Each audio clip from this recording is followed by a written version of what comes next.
اب امتحانوں میں سے بعض امتحان کی جس کی جانب توجہ دلائیں، اور بعض دفعہ میں خود ایک مثال بھی دیتا ہوں کہ جس کے پاس جتنی زیادہ پاور ہوتی ہے اس کا اتنا زیادہ امتحان۔ اب اگر یہی مان لیا جائے کہ بھوک، پیاس، موت، ثمرات کا ضائع ہونا، خوف یہی امتحان ہے، تو اس کا مطلب ہے بہت سارے لوگوں سے دنیا میں امتحان ہی نہیں ہوا۔ مثال کے طور پہ بعض دفعہ میں خود مثال دیتا ہوں، مثال اس وجہ سے نہیں کہ وہ کوئی خاص شخصیت ہے، نا، اس وجہ سے کہ دنیا میں ان کی پاور تھی محترمہ کی، مثلا ملکہ الزبتھ یا خود ان کی ماں، وہ معتمر، یہ بھی تقریباً 97 کی گئیں، ان کی والدہ جو ہیں وہ 102 کی گئیں۔ اب یہ ذہن میں رکھیں کہ اصل میں جو کنگ بننا تھا وہ کس کو بننا تھا، وہ دنیا نہیں جانتی عام طور۔ اصل میں جو برٹش کا کنگ بننا تھا 36 میں بن گئے تھے موصوف، وہ الزبتھ کے تایا تھے، ایڈورڈ ایٹھ، یعنی جارج پنجم کے دو بچے تھے، ایک جارج سکستھ اور ایک ایڈورڈ ایٹھ۔ ایڈورڈ ایٹھ نے ایک امریکن خاتون کو پسند کر لیا تھا جو طلاق شدہ تھیں، اور معاشرے میں ان کا کوئی بہت احترام نہیں تھا محترمہ کا، تو رائل فیملی اور چرچ آف انگلینڈ جو ہے وہ مقابلے میں کھڑے ہو گئے تھے کہ یا اس عورت، ابھی شادی نہیں کی تھی، یا اس عورت سے تعلقات چھوڑو یا تخت و تاج چھوڑو، یا اس خاتون سے تعلق چھوڑو یا تخت و تاج چھوڑو۔ ایڈورڈ ایٹھ جو ہے وہ صحیح معنی میں، اتنے سب یہ سسی پنو ہیر رہے، صحیح معنی میں وہ ایک آدمی تھا، اس معنی میں آئیڈیل نہیں تھا ہمارے لیے، لیکن اس بات میں کھرا، اس نے کہا تخت و تاج چھوڑ دوں گا، یہ نہیں چھوڑوں گا۔ لوگوں نے کہا یہ بگڑی ہوئی ہے، کہ کیسی بگڑی ہوئی ہے، کتنی بگڑی ہوئی ہے، کہ مثلا ایسی کہ تو وہ تو میں بھی ہوں، اگر میں کنگ بن سکتا ہوں ان حرکات کے بعد تو یہ کوئن کیوں نہیں بن سکتی؟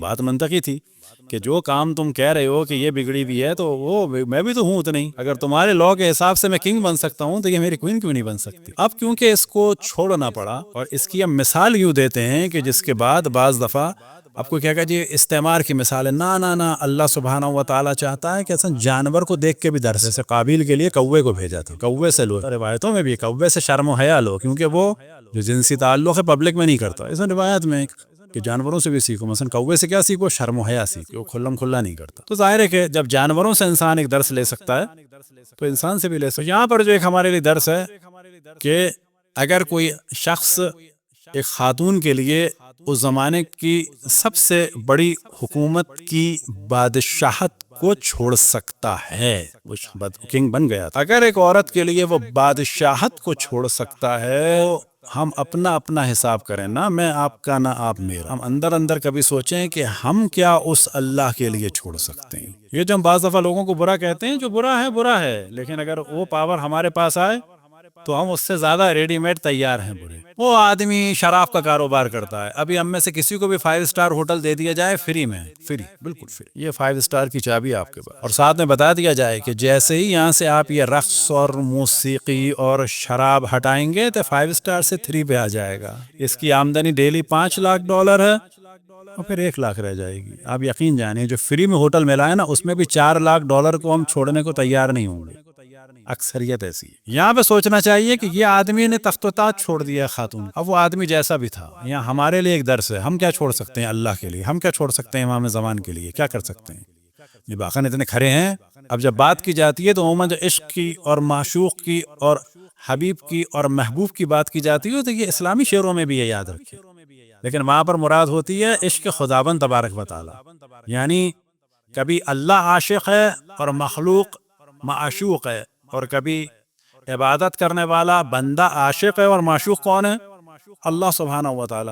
اسی وجہ سے کہا جاتا ہے عشق حقیقی، یعنی اصل جو عشق ہونا چاہیے کہ خداوند تبارک و تعالی توفیق دے، اور ہم یہاں بیٹھے ہیں تو اس سے قطعاً معنی نہیں ہے کہ آپ یہ سمجھیں کہ ہم ایسے ہیں، نا، اس کے لیے دعا مانگنی چاہیے، صرف اتنا سا فرق ہے آپ میں اور ہم میں کہ ہم اوپر بیٹھے ہیں آپ نیچے بیٹھے ہیں، وہ اللہ کوئی فرق نہیں۔ تو اس نے تخت و تاج چھوڑ دیا، تخت و تاج جب چھوڑا موصوف نے 36 میں، تو اس کی اس کے اوپر میری پوری ویڈیو بھی ہے اسی عنوان سے کہ ہم کیا چھوڑ سکتے ہیں اللہ۔ تو پھر وہ بائی روڈ جرمنی سے ادھر ادھر سے ہوتا ہوا فرانس پہنچا، اور آخر تمام عمر فرانس کے ایک اپارٹمنٹ میں گزاری۔ اس کی بیوی کہتی رہی مجھے چھوڑ دو، اس نے کہا نا، مجھے دھمکی دے رہے ہیں بادشاہ، اور اسی میں اس کی تصویر ہے جو ہم نے اپنے لیکچر میں بھی کی۔ اب الزبتھ کوئن بن گئی محترمہ، اور سے کئی سال کے بعد 57 کے بعد، یہ 36 میں چھوڑ چکے تھے، تو فرانس میں اس کا استقبال ہو رہا ہے، اور استقبال کرنے والوں میں ایڈورڈ ایٹھ کھڑا ہے۔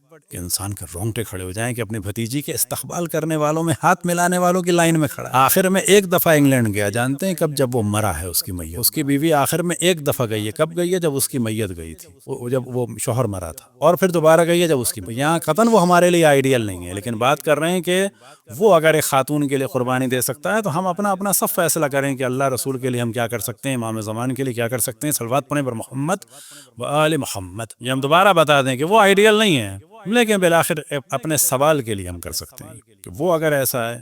آخر میں لوگ کہیں گے کافر کی مثال دے رہے ہیں. کافر کھرا تو تھا، یہ وہ عورت گناہ گار تھی، وہ عورت گناہ گار تھی. ہم کتنے کھڑے ہیں اللہ کے لیے، ہم کتنے کھڑے ہیں ائمہ علیہم رسول اللہ صلی اللہ علیہ وسلم کے لیے اور ائمہ کے لیے. البتہ کھڑے کے معنی قطعاً یہ نہیں ہے شور شرابہ اللہ اکبر کے نام سے بڑھ جانا. کھڑے کے معنی یہ ہے کہ رحمت للعالمین کی شریعت پہ چلا جائے، وہ شریعت کو جو اہل بیت سے ملی ہے. اہل بیت سے جو اسلام ملا ہے وہ آپ کو سافٹ نظر آئے گا. وہ اسلام جو اہل بیت کے قاتلوں سے ملا ہے وہاں پر آپ کو شدت نظر آئے گی، مار دو، مر جاؤ، قتل کر دو. اسی کا نتیجہ ہے کہ 1914 اور 15 کے درمیان اوٹومین امپائر نے 6 لاکھ سے لے کے 1.5 ملین یعنی 15 لاکھ آرمینینز کو مار دیا. یہ والی چیز سیرت اہل بیت علیہم الصلوۃ والسلام میں اور ان کے ماننے والوں میں نہیں ملے گی آپ کو. وجہ کیا ہے؟ رحمت للعالمین کا اسلام جو اہل بیت سے ملا ہے وہ دوسرا اسلام وہ اہل بیت کو قتل کر کے ملا ہے، اہل بیت پر ظلم ڈھا کے ملا ہے.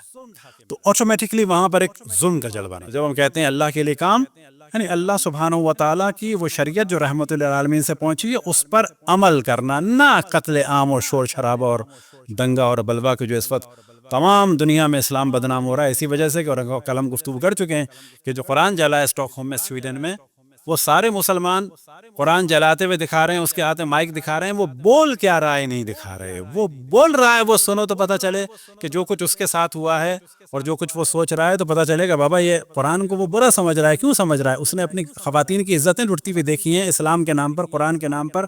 عراق میں موصل میں کس کے ہاتھوں؟ ISIS کے ہاتھوں. پھر وہ کیا کہہ رہا ہے کہ یہ کون سا دین ہے کہ جس میں تمہارے نبی نے 6 سال کی لڑکی سے شادی کر لی؟ بابا جب آپ ایسا دین بتائیں گے، رسول اللہ کی توہین کریں گے کہ 6 سال کی بچی سے شادی کر لی تو دین سے تو دور ہی ہونا ہے لوگوں نے. کہ وہ 6 سال کی نہیں تھی، 24-25 سال کی تھی، ان کی طلاق ہو چکی تھی پہلے. صرف کیا ہے حضرت خدیجہ کے مقابلے میں ان کو کم سن بنانا، اتنا چھوٹا بنایا کہ رسول اللہ کی حیثیت کو خراب کر دی. تو یہ ایک ذہن میں رہے کہ اسلام سے قطعاً یہ معنی نہیں ہے مار دھاڑ شور شرابہ اور فتنہ کے. اب جب یہ چلے گئے تو الزبتھ کا باپ جو ہے وہ بادشاہ بنا ہے، یاد رکھیں، کیونکہ بھائی چلا گیا تھا. وہ کنگ نہیں تھا اصل میں، وہ بعد میں بنا ہے، جارج 6. پھر جب وہ دنیا سے گیا ہے تو پھر یہ بنی. اب ہم بعض دفعہ مثال دیتے تھے اس کی زندگی میں اس کی ماں الزبتھ فرسٹ، یعنی اس کی ماں، اس کا امتحان نہیں ہوا. اس کا نہ باپ مرا، نہ ماں مری، نہ شوہر مرا، نہ اولاد مری، نہ بھوک نہ پیاس. تو پھر کون سا جو قرآن میں امتحان ہے وہ تو اس سے نہیں ہوئے. کہا جائے گا وہ امتحان ہمیشہ نہیں ہوئے، لیکن اس سے امتحان ہوئے. کون سے امتحان ہوئے؟ تم میں پاور تھی کہ جب تمہاری نگاہوں کے سامنے انڈیا میں یہ ہو رہا تھا، بنگلہ دیش میں یہ ہو رہا تھا، تمہاری کالونیز میں یہ ہو رہا تھا، کیا تمہیں لگ رہا تھا یہ برا ہے؟ کیا تم روک سکتی تھی؟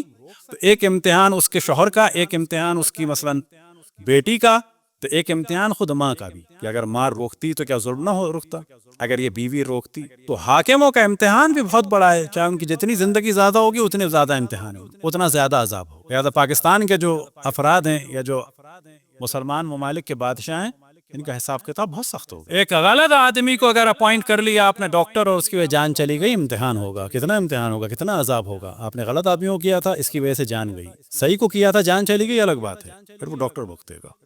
آپ نے غلط کو کیا تھا، اس کی جان چلی گئی. بس ایک آدمی کے قتل کا نہیں، اس کی بیوی 50 سال تک جو ہے وہ تڑپ رہی ہے، بس اس کی ماں تڑپ تڑپ کے مر گئی، بس نہیں. اس کے بچے، اگر یہ آدمی زندہ رہتا تو ترقی کر جاتے. اس کے بچے نہیں پڑھ پائے اور نہ پڑھنے کی وجہ سے 3 نسلیں ڈسٹرب ہو گئیں. بس آپ نے جب ڈاکٹر کو اپائنٹ کیا، جعلی ڈاکٹر کو اپائنٹ کیا، اس کی سزا بھگتنی ہوگی. کب تک؟ ممکن ہے 100 سال، ممکن ہے 200 سال، ممکن ہے 300 سال لوگوں کا ڈسٹرب ہونا اور ان کا پریشان ہونا، اس کا عذاب بھگتنا ہوگا آپ کے سگنیچر کے ذریعے سے جو آپ نے ایک نااہل کو لوگوں کے اوپر مسلط کیا.